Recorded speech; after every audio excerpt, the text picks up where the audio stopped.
여러분, 유럽 여행을 가면요, 진짜 볼 게 많아요.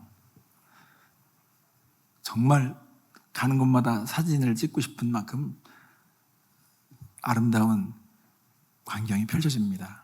근데 유럽 여행을 할 때마다 사람들이 하는 말이 있습니다. 소매치기를 주의하세요. 이 보는 곳에 팔리면 그걸 이용해서 빼앗는 사람들이 있어요. 유럽은요, 특히 이태리 같은 나라는 소매치기가 하나의 직업으로 인정되어 있습니다. 감사합니다.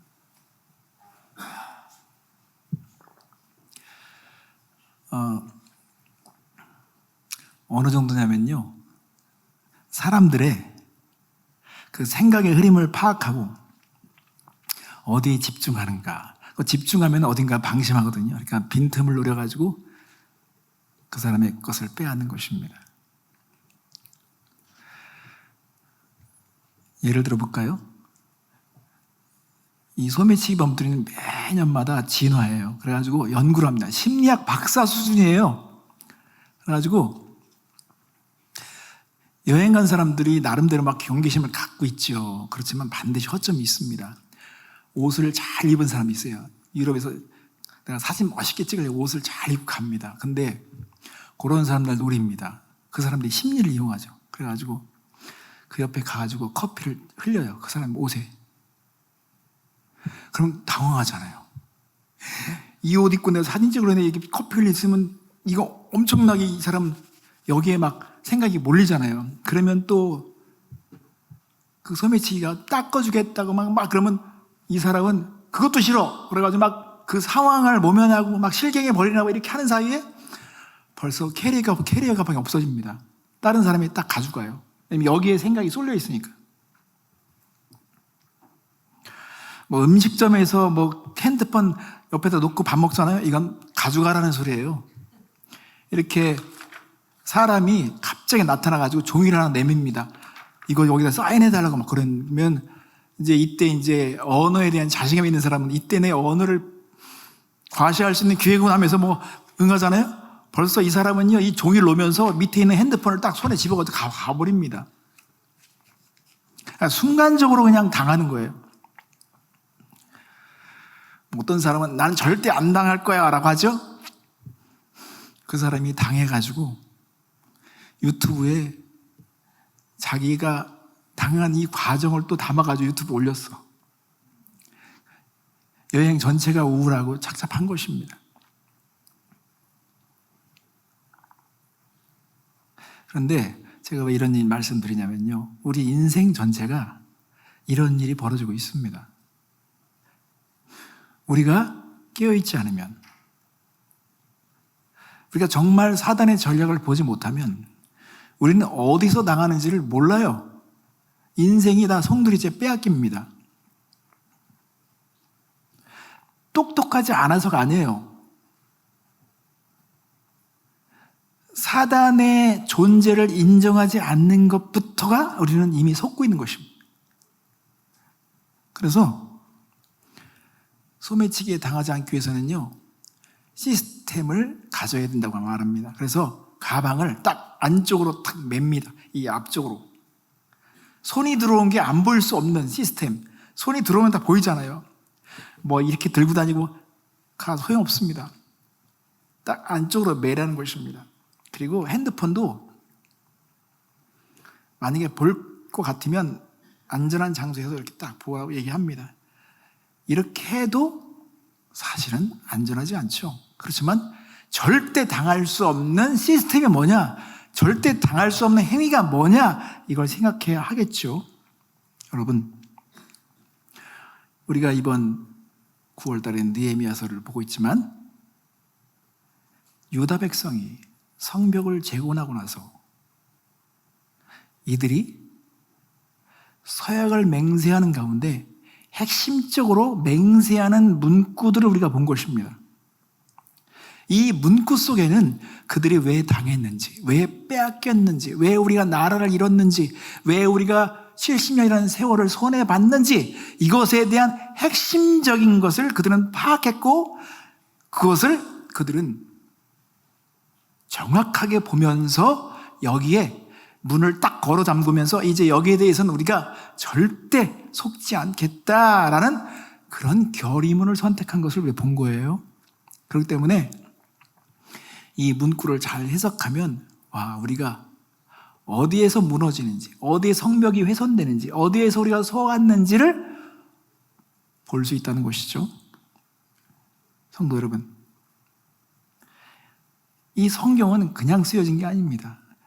이것을 잘 분석해 보면 우리는 우리 가정과 우리 자녀들을 지켜낼 수 있는 지혜를 알게 될 것입니다. 자, 사람들은요, 살기 바빠서 인생이 어떻게 돌아가는지 설계도조차 관심을 두지 않아요. 그러니까 당하는 것입니다. 세상의 성공을 위해서 달려가는 사람들은 어떻게 성공하는지에 대해서는 연구한 책들이 있지만 인간의 죄에 대한 본성을 파악해서 이것을 우리가 정확하게 볼 수 있도록 도와주는 책이 얼마나 되겠습니까? 여러분, 이거 속습니다. 이러면 큰일 납니다. 여러분, 고수는 우리가 생각하지 않은 방법을 써서 목적을 달성할 수 있는 사람들이 고수예요. 당구를 치는데 왜 이쪽 방향으로 쳐? 왜 저기 있는데 왜 이쪽 방향으로 쳐? 이유가 있는 거예요. 그 사람들은 각도까지 다 그려가지고 이거 탁 맞출 수 있는 거죠. 그럼 우리 감탄하는 것처럼 고수는 우리가 전혀 생각하지 못한 방법을 사용해서 어떤 목적을 달성한다면 여러분, 어떤 인간도 사단의 전략을 꿰뚫어서 그것을 파악해서 그것을 이겨낼 수 있는 사람은 많지가 않습니다. 자, 그러면 오늘 우리는 죄가 어떻게 들어오는가? 어디서부터 타협이 시작되는가? 이것을 보게 될 것입니다. 그러기 위해서 먼저 우리는 안전장치가 있어야 되겠죠. 여러분, 소매치기 당하지 않기 위해서 가방을 안쪽으로 매서 탁 걸어 잠궈야 하는 것처럼 여러분, 우리는 제일 먼저 말씀을 우리 가슴에 동여매야 합니다. 말씀을 동여매야 돼요. 28절, 29절이면 곧 지식과 총명이 있는 자들은, 하반절이죠. 곧 지식과 총명이 있는 자들은 다 그들의 영적 귀족들을 따라 저주로 맹세하기를 우리가 하나님의 종 모세를 통하여 주신 하나님의 율법을 따라 우리 주 여호와의 모든 계명과 규례와 율례를 지켜 행하여 했습니다.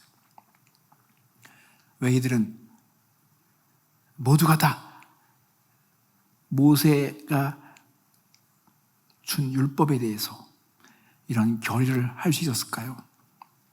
구약 백성들에게 있어서 그들이 사는 방법과 사는 삶의 기준을 하나님께서 최소한으로 율법으로 정하셨습니다. 율법을 다 지킬 수 없지만 하나님이 그 법을 명하신 이유가 있습니다. 이것을 지키려고 해야만 너희들은 최소한 부패하지 않는다. 최소한 내 백성의 어느 정도 걸맞는 삶을 살아갈 수 있을 것이다. 이 말씀을 버리면 너희들은 다시 속박으로 들어간다. 그러니까 어제 새벽에도 제가 말씀 나눴지만 이스라엘 백성은요, 두 가지 큰 사건을 기준으로 형성되어 있습니다. 하나는 출애굽 사건, 하나는 바벨론 유배 사건이죠. 출애굽 사건은 노예된 사람이 자유케 된 사건이에요. 속박에서 자유로 하나님께서 옮겨놓은 사건이에요. 그런데 유배 사건은 자유에서 속박으로 다시 처박혀 들어가는 것입니다. 그러니까 하나님의 율법, 하나님의 말씀과 진리대로 살고자 하지 않으면 우리는 속박으로 가는 것입니다. 자, 그러면 우리가 어느 때 하나님의 말씀을 타협하고 우리가 하나님의 이 진리의 말씀에 느슨해지면서 타협의 문을 열어줄까요? 세 가지로 말씀드리겠습니다. 뜻밖에도요, 이들은 결혼 문제, 안식일, 그리고 헌금과 11조 문제로 이 모든 것을 집약했습니다. 너무 이상하지 않아요? 세상에 우리가 써야 될 게 많을 텐데 왜 여기에 집중했을까요? 이것은 깊은 의미가 있는 것입니다. 자, 느헤미야 10장 30절 보겠습니다. 우리의 딸들을 이방 땅에게 주지 아니하고 우리의 아들들을 위하여 그들의 딸들을 데려오지 아니하며라고 했습니다. 성도 여러분, 다른 가족이 우리 가족으로 들어올 수 있는 통로는 입양 아니면 결혼밖에 없습니다. 결혼을 통해서 다른 식구가 우리 식구로 들어오는 것이죠. 그런데 이 식구가 들어올 때 그 들어오는 사람의 가치관, 세계관, 그것이 들어오죠. 그런데 그 존재가 어떤 존재인지 우리는 파악을 못합니다. 어느 정도의 상처를 받고 살아왔는지, 어느 정도의 거절감을 경험했는지, 어느 정도의 열등감을 가지고 살아왔는지 이걸 우리는 알지 못합니다. 그런데 또 그들이 믿는 신, 그들이 의지하는 신까지가 또 들어온다면 여러분, 우리는 이 가치관이 뒤섞이게 되는 것입니다. 가치관이 뒤섞인다. 그래서 평화가 깨지는 것이죠. 여호수아는 이 문제를 정확하게 봤습니다. 여호수아 23장 13절이면 그들이 너희에게 올무가 되며 덫이 되며 너희의 옆구리에 채찍이 되며 너희의 눈에 가시가 되어서 너희가 마침내 너희의 하나님 여호와께서 너희에게 주신 이 아름다운 땅에서 멸하리라. 이 여호수아가 살던 당시 그 근동에는요, 고대 근동에는요, 사람들이 정말 나름대로 각자의 신을 의지했습니다. 그 신을 의지하고 그 신을 섬기는 문화였어요. 그런데 그들이 낯선 곳에 들어간다 그러면 이들은요 항상 그 신과 함께 가는 것을 중요하게 생각했습니다. 그래서 가치의 충돌이 일어나게 되죠. 이 문제를 지혜로운 솔로몬도 풀지 못했습니다. 솔로몬이 이방 여인을 데려와서 아내로 삼았을 때 자신은 똑똑하니까 지혜로우니까 능히 컨트롤할 수 있다고 생각했겠죠. 그러나 여러분, 솔로몬도 실패한 일입니다. 솔로몬이 이방 여인과 결혼을 하게 되므로 이스라엘의 운명이 기울기 시작한 거예요. 그래서 우리는 이 결혼 문제를 정말 중요하게 생각해야 하는 것입니다. 이 결혼 문제가 하나님의 말씀을 타협하게 하는 문을 열어주는 이 과정 속에 있다는 걸 봐야 됩니다. 로즈팰리스의 담임이었던 목사님, 지금은 아니죠. 제가 아는 목사님, 항상 시모임에 오셔서 설교도 해주시고 축사도 해주신 목사님이 저는 유튜브에 떠 있는 걸 보고 참 놀랐어요. 유튜브에 목사님이 주일 설교를 하는데 갑자기 어떤 감리교 본부에서 한 보드 멤버가 예배에 참석하면서 앞으로 나오는 거예요. 이건 실제 상황을 보여줍니다. 나와요. 잠깐 1분만 달라는 거예요. 강단에 시간 설 수 있도록. 그러니까 목사님이 어서 오셨어요. 그러니까 감리교 본부에서 오셨다니까. 1분만 달라고 그러니까 목사님이 예의상 줬잖아요. 예의상. 그 사람이 나오더니요, 선포를 해버리더라고요. 오늘부로 이 담임 목사님은 이제 이 교회의 담임이 될 수 없습니다. 다음 주에는 다른 목사님이 파송될 것입니다. 왜 이런 일이 일어날까요?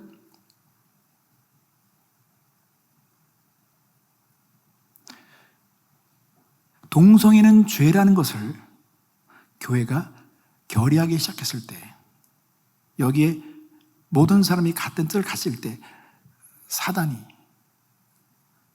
이런 걸 견딜 수 없는 것입니다.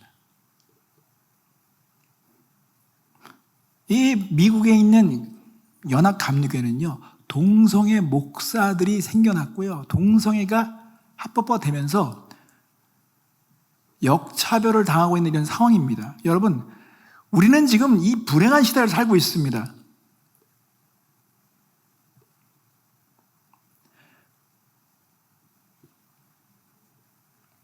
그런데 이런 동성애가 왜 이렇게 극성을 부릴까요? 여러분, 이거 다 엄밀히 말하면 가정에서 시작된 것입니다. 아버지가 남자 역할을 제대로 역할을 못했고, 그래서 역기능이 막 벌어지면서 남성의 아름다운 여성의 아름다움에 대해서 볼 기회가 없어요. 다 상처로 얼룩지면서 이 사랑 자체가 뒤틀려서 변질되고, 그래서 이상하게 되는 것입니다. 그래서요, 이 유다 백성은 그래, 우리가 세속화되는 이 과정 속에 결혼이 있다. 이 결혼을 우리가 막아서야 된다. 우리는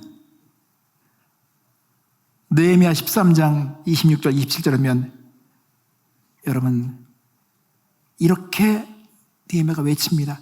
또 이르기를 옛적에 이스라엘 왕 솔로몬이 이 일로 범죄하지 아니하였느냐. 그는 많은 나라 중에 비길 왕이 없어 하나님의 사람을 입은 자라. 이방 여인이 그를 범죄하게 하였나니 너희가 이방 여인을 안으로 맞아 이 모든 큰 악을 행하여 우리 하나님께 범죄하는 것을 우리가 어찌 용납하겠느냐 그랬습니다.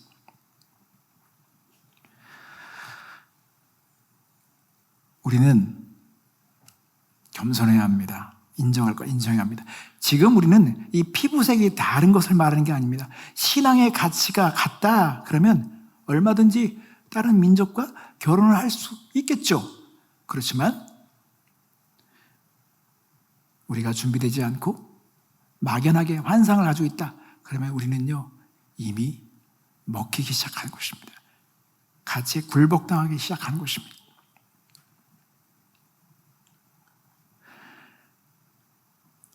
고린도후서 6장 4절에 보면 너희가 믿지 않는 자와 멍에를 함께 매지 말라. 의와 불법이 어찌 함께하며 빛과 어둠이 어찌 사귀며 라고 했습니다. 멍에가 높이가 맞지 않으면 피곤한 것입니다.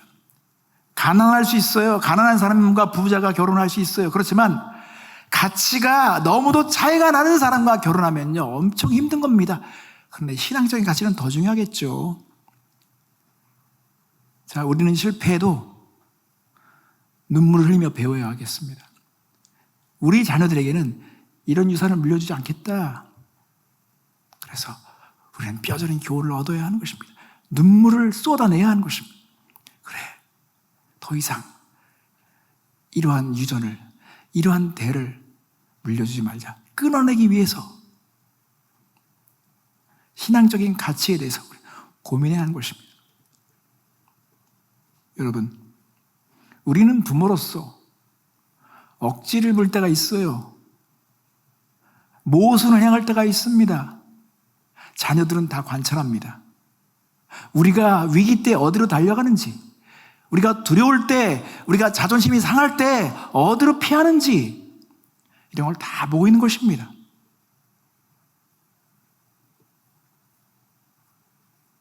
그래서 우리는 자녀들에게 말씀대로 사는 것이 어떤 것인지, 말씀을 믿는 것이 어떤 것인지, 말씀을 신뢰하는 것이 어떤 것인지, 믿음으로 행하는 것이 어떤 것인지 이것을 삶으로 보여줘야 되는데 그런 영적인 의지력을 나타내 보여줘야 됩니다.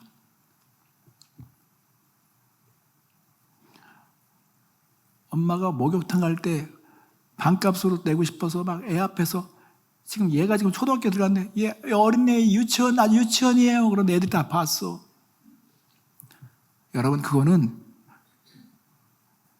몇백 원 깎으려다가 그 자녀의 가슴에서 만불을 훔치는 거예요.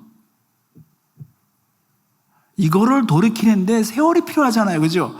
그것처럼 우리 자녀들의 그 기질, 성향, 이런 것들에 영향을 주는 것은요, 부모가 삶에서 선택하고 결정하고 보여주는 반응을 통해서 계속 적응하면서 습득되는 것입니다. 위기 때에 어떻게 반응하는가? 믿음으로 그걸 견디려고 하는 모습을 보여주는가? 아니면 막 불안에 떠서 공포에 떨면서 있는가? 그러면 자녀들은요 그런 걸 배우게 되어 있어. 와, 세상에 믿을 게 없나 보다. 두려워. 그래서 우리는 우리 자신을 잘 봐야 합니다.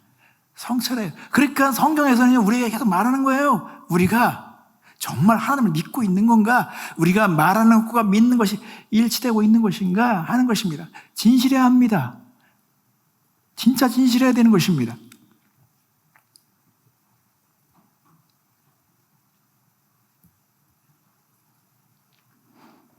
그래서 여러분, 결혼 문제에 대해서는요, 그냥 그 결혼할 당시에 하면 이미 늦은 거예요. 우리 세라를 위해서 일찍 서둘러야 돼. 얘가 본능적으로 신앙의 가치도 없는, 신앙이 없는 사람들을 볼 때 아주 그냥 싸구려로 볼 수밖에 없을 정도로 심성이 만들어져야 돼. 어떤 선택하는 지혜가 만들어질 수 있도록 미리 사전에 다 그거를 기울여야 되는 거예요. 사실 이 자녀들이 막 결혼 앞에서 고민도 하지 않고 막 자기들 주장하잖아요. 그건요, 다 부모 책임인 거예요.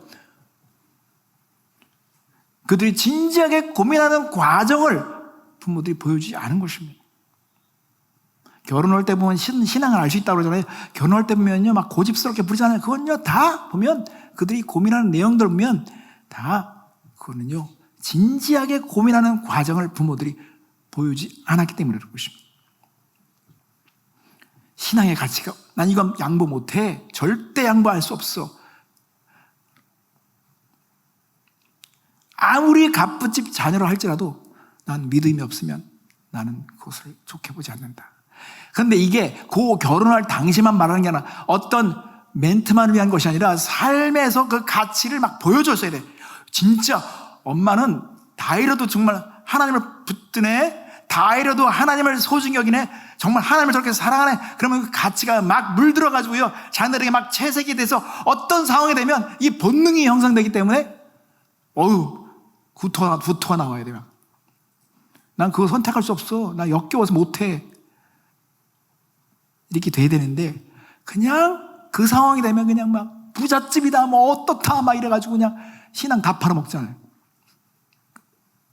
그러면 자녀들은 아는 거예요. 엄마가 다 무늬만 신앙이야. 그 본성을 꿰뚫어 보죠. 능력이 있어야 합니다. 하나님 나라는 능력입니다. 말이 아니에요. 능력으로 보여줘야 되는 것입니다. 두 번째, 안식일에 대한 것입니다. 자, 31절 보겠습니다. 혹시 이 땅 백성의 안식일에 물품이나 온갖 곡물을 가져다가 팔려고 할지라도 우리가 안식일이나 성일에는 그들에게서 사지 않겠고 일곱째 해마다 땅을 쉬게 하고 모든 빛을 탕감하리라 하였고. 여러분, 안식일에 대한 문제는요, 인생의 주인, 시간의 주인에 대한 싸움인 것입니다. 이거 되게 중요한 거예요. 그냥 안식일을 지키는 이 정도에 대한 싸움이 아니라 이들이 볼 때는요, 그래, 우리가 이 안식일에 대한 정확한 순종을 하지 않으므로 우리는 너무나 많은 것을 잃었다, 빼앗겼다 하는 것입니다. 제가 전에도 말씀드렸죠. 왜 70년의 포로를 살았을까요? 여러분, 이스라엘 백성은 500년이라는 기간 동안에 안식년을 지키지 않아서 그게 계산해 보니까 70년인 거예요. 70년을 토해내야 되는 거예요. 그러니까 여러분 반드시 기억하십시오. 왜 사람들이 주일날 그렇게 예배를 지키지 못할까요? 어쩔 수 없는 어떤 상황 속에 있는 사람이라 할지라도 마음이 교회에 가 있으면 그거는 언젠가는 그들은 그 문제를 해결하기 위해서 애를 쓰겠죠. 그렇지만 돈을 더 벌기 위해서, 내가 돈을 더 갖고 싶어서,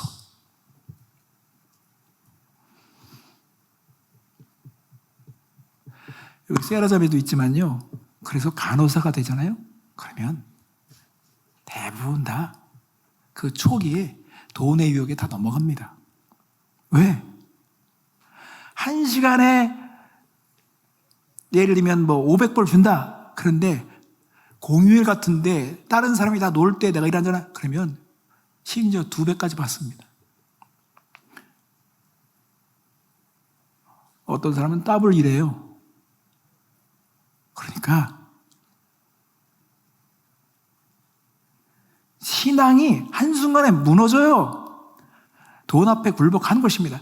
그러니까 이 안식일에 대한 의미는 그냥 단순히 날짜를 지키는 게 아니라 그 깊은 곳에 죄와 타협하는, 이 세상과 타협하는 이 길목, 그 문이 열려질 수밖에 없는 것인데, 하나님께서 안식일을 주신 것은 우리를 억압하려고 주신 게 아니잖아요. 그러니까 무식한 사람들이 안식일 그러면 주일 예배 지키는 거가 우리를 막 속박하고 우리를 막 하나님께서 못 살게 오는 사람들 오해하는데, 그게 아니에요. 우리에게 하나님께서 하나님이 주신 이 모든 것에 대한 영광을 돌릴 수 있는 기회를 갖게 한 것이고, 우리에게 쉼을 주시는 것이고, 그리고 우리가 일터로 가기 전에 다시 한번 우리의 연장을 갈 수 있는, 지혜롭게 갈 수 있는 그런 기회를 주시고, 사람들을 도와주고 구제할 수 있는 이 일로 우리를 세워주시기 위해서 불러주신 것입니다. 나무를 베는 사람은요, 도끼를 예리하게 만들어야 되겠죠. 인생은 다 그렇게 돌아갑니다. 근데 사람들은 이 안식에 대해서 하나님에 대한 오해로 일관되었습니다. 자, 출애굽기 20장 8절과 11절 말씀 보겠습니다. 안식일을 기억하여 거룩하게 지키라. 이는 엿새 동안에 나 여호와가 하늘과 땅과 바다와 그 가운데 모든 것을 만들고 일곱째 날에 쉬었습니다. 그러므로 나 여호와가 안식일을 복되게 하여 그 날을 거룩하게 하였느니라. 애굽의 노예에서 끌어냈어요. 애굽에서는요, 그들에겐 안식이 없었어요. 그냥 막 쪄들었어. 바쁘게 막 돌리는 거예요, 바로가. 그러니까 이 세상에서의 성공과 성취에 도취되어 있으면 그냥 그 자체가 노예처럼 살아요. 돈 더 벌어야 돼. 불안에 떨어서 더 벌어야 돼, 더 긁어 모아야 돼. 여러분, 그건 하나님의 자녀됨이 같은 행동이 아닌 것입니다. 시간의 주인을 인정하려면요, 우리는 언제든지 멈출 수 있어야 돼. 이 시간의 주인을 인정하는 것은 내가 멈출 수 있어야 되는 거예요. 하나님께서 멈춰라 그러는데 안 멈춰. 그러면 시간의 주인을 인정하지 않는 거예요. 하나님께서 stop 그러면 yes, 아멘. 멈추는 게 이게 믿음이죠. 이게 시간의 주인을 인정하는 거잖아요, 그죠? 근데 그냥 막 돌아가 그러면요, 시간의 주인을 거부하는 거예요. 그러면 거기서부터 사단은 쟤는 속이기 진짜 좋겠네. 쟤는 한눈 팔겠네. 쟤는 방심하겠네. 쟤 거 다 뺏을 수 있겠네. 달려들죠. 그래서 우리는요, 우리가 쌓아놓은 거 모아놓은 거 같지요? 우리는 어리석습니다. 어디서 줄줄 새는지 모릅니다. 어떻게 우리가 어디를 향해서 가고 있는지조차도 몰라요. 어떤 일이 만들어지는지조차 몰라요. 그것이 속박으로 가는지를 몰라요. 그래서 다 이런 것들은요, 탐심과 연결되어 있는 것입니다. 이 안식일을 지킴으로 우리는 하나님께서 증거할 기회를 주신 거예요. 세상 사람은 다 놀고 일하지만 딱 멈췄을 때 저희들은 도대체 어떻게 이렇게 멈출 수 있어? 뭐 먹고 살려고 그래? 어떻게 누가 보장해 주나? 아닙니다. 그런데 여기에 여러분, 제가 도전합니다. 실력자가 안 돼서 그런 거예요. 실력자가 되면요, 난 쉴 거야. 그럼 사장님이 그래 쉬어. 너 회사에 남아야 되니까 쉬어. 실력자가 안 되니까 막 기웃거리면서 이거 나 직장 잃을까 봐 그냥 나오라 그러면 나와야 돼. 다 보면요, 근원이 다 있는 거예요. 원인이 다 있는 것입니다.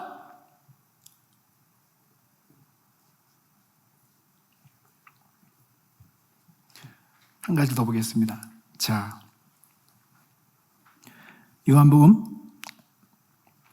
마태복음 6장 21절 말씀에 보면 예수님께 이런 말씀하셨습니다. 내 보물이 있는 곳은 내 마음도 있느냐고 했습니다. 자, 그래서 헌금과 11조에 대한 이 부분의 결이라는 걸 볼 수가 있습니다.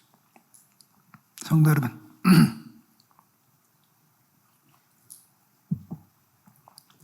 사랑하는 곳에 마음이 흐르고 마음이 흐르는 곳에 물질이 흐르게 되어 있습니다.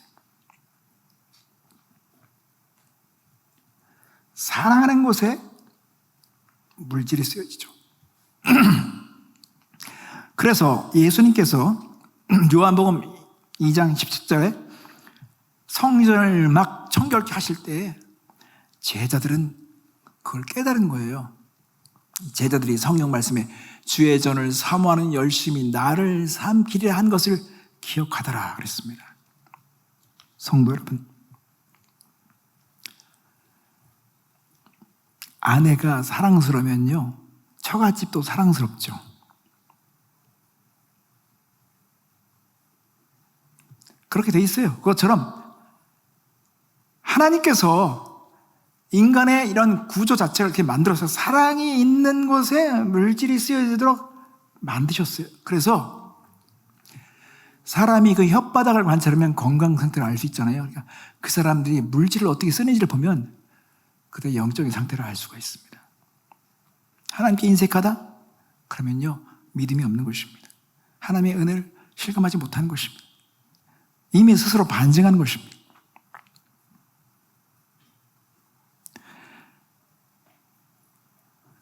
느헤미야 10장 32절 33절 말씀이면 그들은 그래서 이렇게 결의를 합니다. 우리가 또 스스로 규례를 정하기를 해마다 각기 세겔의 3분의 1을 수납하여 하나님의 전을 위하여 쓰게 하되 곧 진설병과 항상 드리는 소제와 항상 드리는 번제와 안식일과 초하루와 정한 절기에 쓸 것과 성물과 이스라엘 위하여 위하는 속죄제와 우리 하나님의 전의 모든 일을 위하여 쓰게 하였고 그랬습니다. 성도 여러분, 이 미국이란 나라를 움직이는 것은요 텍스입니다. 세금을 걷어서 움직이는 거예요. 나라가, 정부가. 그러니까 막 세금을 더 많이 거두려고 하죠. 또 사람들은 더 많이 안 내려고 하죠. 교회는 무엇으로, 하나님의 집은 무엇으로 유지될까요? 그것은 성도들의 헌신과 헌금으로 유지될 수밖에 없는 것입니다. 이것은 변함없는 진실입니다. 제가 오늘 헌금과 11조에 대한 저를 설교를 하는 거 교회가 재정이 부족해서 절대 아닙니다. 우리 교회는요 너무 감사하게 해마다 재정이 풍족해서 더 많은 선교사님, 더 많은 곳을 도우려고 애를 씁니다. 지금도 어느 한 곳을 돕기 위해서 고민하고 있습니다. 자, 여러분, 우리 교회는 재정이 부족해서 그렇게 말씀드리는 게 아닙니다. 대부분 다 11조 생활을 합니다. 헌금을 잘 드리는 교회라고 저는 생각합니다. 그렇지만 제가 저희 아들과 딸과 대화하면서 아빠, 우리 아이들에게 이 설교를 꼭 해줬으면 좋겠어라고 하는 이유가 뭘까요? 애들이 헌금에 대해서 배울 수 있는 기회가 없어요. 11조에서 들을 기회가 없어요. 그러니까 그 많은 신앙생활을 하면서 11조를 안 내면서도 당연하게 생각해요. 그러니까 이스라엘이 6월절을 지키지 않으면서 수백 년을 보내왔던 것입니다. 개혁이 일어날 때 잠시 그걸 회복하는 그런 때가 있었지만, 아니 자신들이 구원받은 정체성을 나타내는 6월절을 그들이 제대로 지키지 않았다? 이런 일들이 얼마든지 있는 것입니다. 나를 구원하신 하나님 앞에 내가 헌신으로 응답하지 않았다? 여러분, 그거는 되게 뻔뻔한 것입니다. 그런데 이것이 얼마든지 스스로 위안을 삼아서 그렇게 할 수가 있습니다. 하나님은 우리에게 강제적으로 헌금을 매기시는 분이 아니에요. 가정의 형편에 맞도록 비례해서 책임감 있게 헌신하도록 말씀하였습니다. 희생이 없는 헌금은 그것은 여러분 동량입니다. 희생이 없는 헌금은 하나님께서 받으시지 않습니다. 헌금은 희생이 있어야 되는데 그 헌금이 집중되어 있는 것은 하나님의 집에 대한 운영, 하나님의 집이 어떻게 이제 매니저가 될 것이냐, 하나님의 집을 어떻게 지켜낼 것이냐, 여기에 쏠려 있는 것입니다. 그런데 여러분, 우리 교회는 여러분의 헌금으로 유지된 것을 알 수 있습니다. 가장 결정적인 것은요 11조죠. 그래서 고린도전서 16장 2절 말씀이면 매주 첫날에 너희 각 사람이 수입에 따라 모아두어서 내가 갈 때 연부를 하지 않게 하라. 이것은 즉흥적으로 헌금하지 말아라. 감정적으로 헌금하지 말아라. 체계적으로 준비된 헌금을 하라는 것입니다.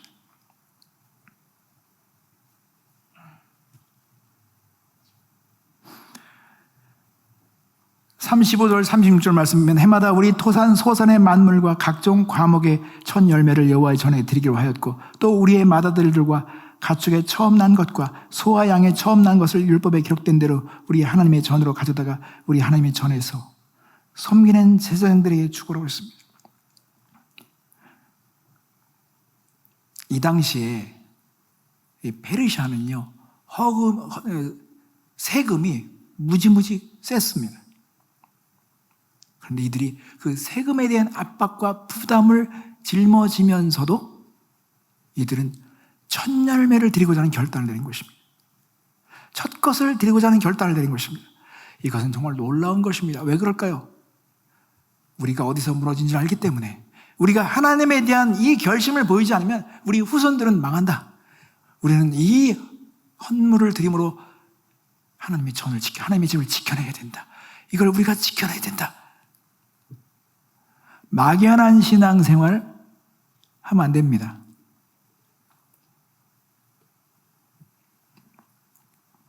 그들은 37절 보면 또 처음 익은 밀의 가루와 거제물과 각종 과목의 열매와 새 포도주와 기름을 제사장들에게 가져다가 우리 하나님의 전에 여러 방에 두고 또 우리 산물의 11조를 레위 사람들에게 주리라 하였나니 이 레위 사람들은 우리의 모든 성읍에서 산물의 11조를 받는 자입니다. 여러분, 어떤 사람들은 11조가 성경에 있느냐 없느냐 말하잖아요. 근데 11조가 성경에 없어도요, 우리가 어떤 소중한 것이 유지되기 위해서는요, 유지되기 위한 비용이 쓰여지게 되어 있는 거잖아요. 성경은 11조를 정확하게 명령하셨을 뿐만 아니라 그것을 도둑질로, 11조를 내지 않는 걸 도둑질로까지 표현을 했습니다. 그래서 여러분 주변에 11조는 성경적이지 아니다, 성경적 얘기하는 사람들, 그들의 말을 들어보면요, 헌금을 더 내고 싶어서 얘기하는 것은 한 명도 없습니다. 그렇죠? 한 명도 없어요.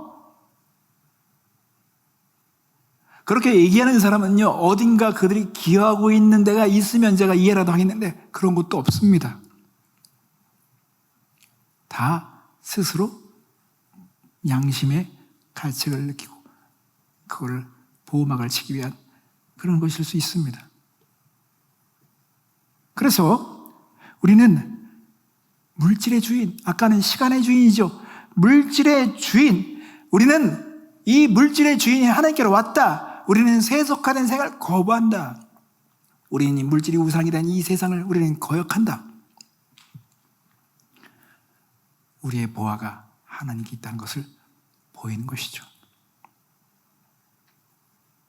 그래서 제가 목회를요, 지금 한 30년째 하고 있는데요, 여러분, 인정할 수밖에 없는 게 있습니다. 11조는 믿음의 표현일 수밖에 없습니다. 그래서 저희 교회는요, 11조 생활해야 직분을 줍니다. 물론 그것만이 아니죠.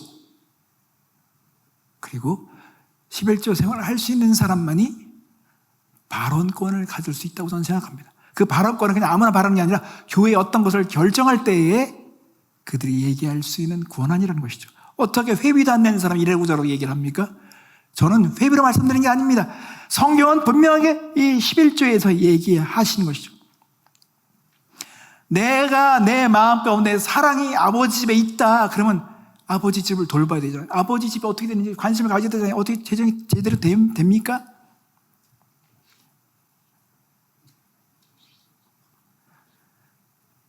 이 미국 교회도요, 아무리 자유분방해도요, 교회가 견고히 서가는 교회들은요, 11조 성도들이 탄탄합니다. 그들이 교회를 지켜내는 것입니다. 38절 보겠습니다. 레위 사람들이 11조를 받을 때 아론의 자손 제사장 한 사람이 함께 있을 것이요, 레위 사람들은 그 11조의 10분의 1을 가져다가 우리 하나님의 전 곳간의 여러 방에 두되 39절 곧 이스라엘 자손과 레위 자손이 거제로 드린 곡식과 새 포도주와 기름을 가져다가 성소에 그릇들을 두는 골방 곧 섬기는 제사장들과 문지기들과 노래하는 자들이 있는 골방에 둘 것이라. 그리하여 우리가 우리 하나님의 전을 버려두지 아니하리라. 아멘. 이렇게 그들은 정말 11조에 대한 관심과 헌신과 서약을 했다는 것입니다. 자, 여기서 말씀드릴 게 있습니다. 우리가 11조를 내야 말느냐 할 때 이것을 믿음으로 여기느냐 아니냐의 순간이 올 때가 있어요.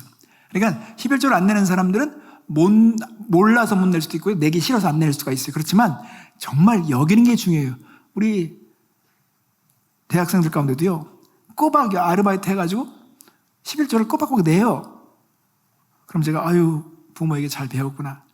이번에도 우리 민나자매가 묵상글을 썼지만 어머니의 헌신, 어머니께서 교회를 사랑하는 그런 마음들을 어렸을 때 보고 자라면서 본인이 그렇게 된 거예요. 이걸 이어받은 거잖아요. 그러니까 우리는 미나자매를 보면서 놀랄 필요 없어요. 미나자매 어머니가 훌륭한 거예요, 사실은. 어머니가 그렇게 만든 거야. 그냥 그렇게 살아야 된다고 여기는 게 중요해요. 여기는 거. 제가 우리 김지수 간사님하고 저 라구나 비치에 어떤 포키집을 갔어요. 포키집을 갔는데 그 포키집 운영하는 사람이 여러 가지 이제 체인점을 가지고 있는데 거기서 밥을 먹으러 갔어요. 근데 이미 그 사장님이 진수 형제하고 뭐 형 동생 하는 사이니까 얘기를 했는데 거기 조카가 거기에 매장을 관리하고 있더라고요. 갔는데 그냥 수북하게 주는데 그냥 그렇게 주는 것 같아요. 그런데 너무 친절한 거예요. 이 아들이 막 이렇게 웃으면서 결정적으로 마지막에 돈을 김지수 간사님이 딱 내려고 하는데 제가 그 두 표정을 관찰해 봤어요. 김지수 간사님의 눈빛, 그 조카의 눈빛. 근데 그 조카는요, 그 눈빛에서 절대 안 받아. 받을 수 없어. 나는 받지 않을 거야 라는 결심이 딱 보여요. 근데 어떤 눈빛은요, 적당히 좀 거부하다가 뭐 이게 참 받을 거야 라는 눈빛도 있지만 절대 난 안 받을 거야 라는 표정이 딱 있는데, 그러니까는 우리가요 받아들였어요. 근데 이렇게 포키 그 음식 만드는 게 아니라 막 커피도 갖다 주고 그 다음에 쿠키도 갖다 주고 막 그랬는데 제가 그 표정을 보면서 잠시 한 몇십 분 그걸 볼 때 마음속에 저런 친구는 사위 삼고 싶다, 어느 집에 소개하고 싶다, 이런 마음이 드는 거예요. 이거 보세요. 아브라함의 아들 이삭을 장가 보낼 때 그 종 엘리에셀을 보냈는데 엘리에셀이 기도합니다. 하나님. 근데 그가 기도할 때 관대함에 대한 비전을 가지고 기도했어요.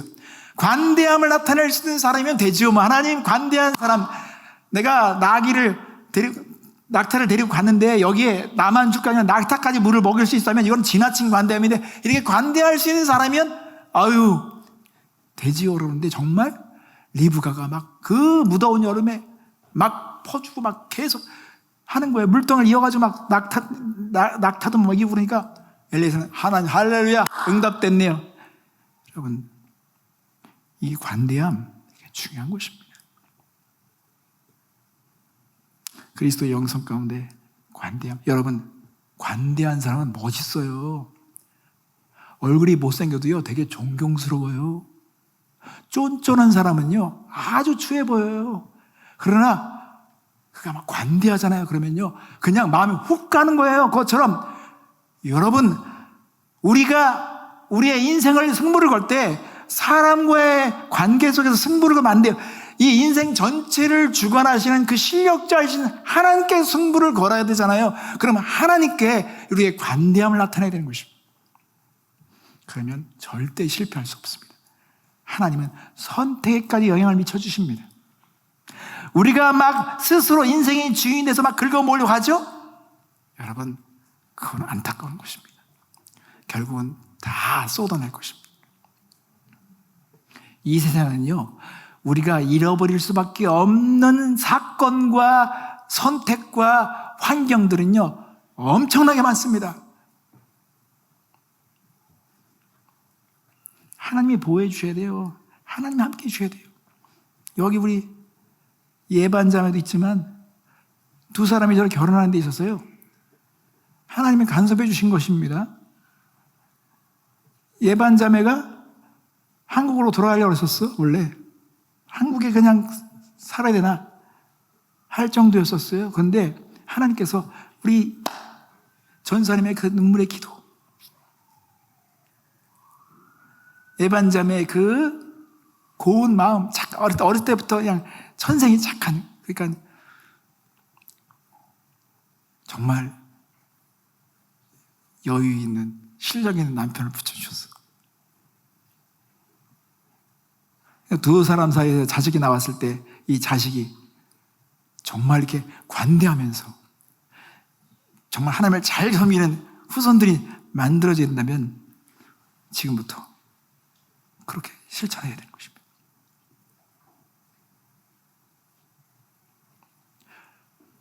여러분, 사람들이요, 자신 있으면 기부를 하죠. 그래서 그래요. 아, 그렇구나. 그 사람이 11조 안 내는 건 교회에 대한 자부심이 없는 거구나. 교회에 대한 자신이 없는 거구나. 그러면 자부심 있는 교회를 가야 되는 거예요. 자부심 있는 교회 가야 돼. 그런 교회를 섬겨야 영적으로 우리는 활력이 있는 것이죠. 난 내가 11조 낼 수 없는 교회, 그러면 그 교회는요, 사실은요, 자랑스럽지 않는 것입니다. 내가 지켜내고 싶지 않은 것입니다.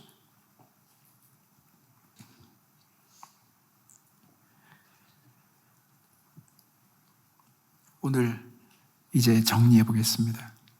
성도 여러분, 우리는 생각하지 못한 곳에서, 엉뚱한 곳에서, 전혀 한 번도 생각하지 못한 곳에서 결정적으로 중요한 죄와 타협이 시작되었던 것을 알게 되잖아요. 근데 그게 바로 결혼이라는 것입니다. 이들은 파악한 것입니다. 우리가 이방 여인에게, 가치가 다른 사람에게 우리를 막 아들, 딸들을 주었기 때문에 우리가 막 기울어졌다. 결국은 세속화되었다. 이걸 주체할 수 없었구나. 지금 결혼을 아직 하지 않은 자녀를 둔 부모들은요, 진짜 이 부분에 깨어 있어야 하는 것입니다. 뼈저린 교훈을 받은 자처럼 행동해야 할 것입니다. 그리고 여러분, 우리가 예배를 소중히 여겨야 될 이유가 있습니다. 목숨을 걸어야 돼요. 안식일을 사수해야 하는 것입니다. 그게 주일 예배죠. 내가 어떤 사정 때문에 주일날 못 온다? 우리의 마음은 이곳에 와 있어야 되는 것입니다.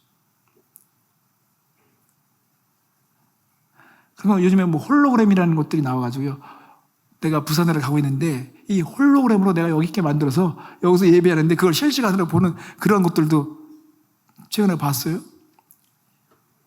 마음이 있어야 되는 것이죠. 그리고 우리는 우리의 물질을 어떻게 쓰고 있는가? 정말 내가 하나님께 관대한가? 교회를 지키려는 마음으로 내가 물질을 쓰고 있는가? 네, 그것에 있어서 교회의 역군들이 되기 위해서는 11조는 중요하다는 것입니다. 이걸 할까 말할까 막 지금 막 오락가락해? 그럼 못하죠. 여겨야 됩니다. 10분의 1도 낼 수 없다? 그러면 삶의 규모가 잘못된 것입니다. 기준이 잘못된 것입니다. 이것을 강력하게 지킴으로 하나님께서 원하시는 교회가 되기를 원합니다. 그래서 우리가 함께 복 받았으면 좋겠습니다. 함께 이 시간 기도하겠습니다.